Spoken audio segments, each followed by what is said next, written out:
ইমাম আজম আবু হানিফা রাহমাতুল্লাহ আলাইহি তিনি বলেন, আমি একবার দুইবার নয় 55 বার আল্লাহর ঘরে গিয়েছি। কোন হাজি যদি হজ করে বের হয় মক্কা শরীফ থেকে, বের হওয়ার পরে রাসূল বলে সে যেন মায়ের পেট থেকে সন্তান ভূমিষ্ঠ হলে যেমন নিষ্পাপ হয়, যার কোনো গুনাহ থাকে না, ঠিক হাজি গুনাহ ছাড়া হয়ে যায়। জোরে বলুন না সুবহানাল্লাহ। ইমাম আজম আবু হানিফা রাহমাতুল্লাহ আলাইহি তিনি বলেন, আমি একবার দুইবার নয় 55 বার আল্লাহর ঘরে গিয়েছি। বারবার আমি প্রশ্ন করেছি আল্লাহর ঘরে কোথায় কি আছে, যে শহরে আমার নবী আগমন করেছেন।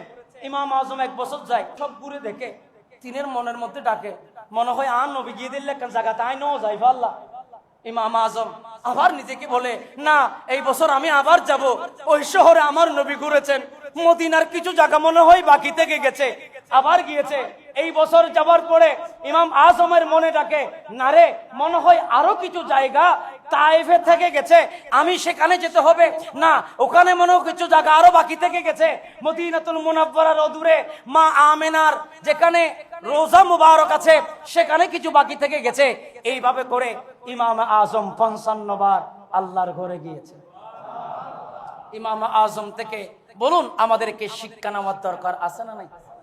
ইন্নামাল আমালু বিন্নিয়া, সে ইখলাসের সহিত পরিশুদ্ধতার সহিত সে ঈমান এনেছে, সে ঈমানের পরে আমল করেছে।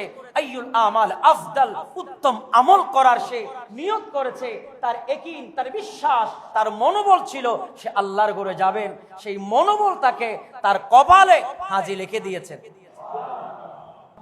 আই নসিমে कोई मोहम्मद सल्लल्लाहु अलैहि वसल्लम, जिसने लगा दिल सोए मोहम्मद सल्लल्लाहु अलैहि वसल्लम, आई नसीमे कोई मोहम्मद सल्लल्लाहु अलैहि वसल्लम।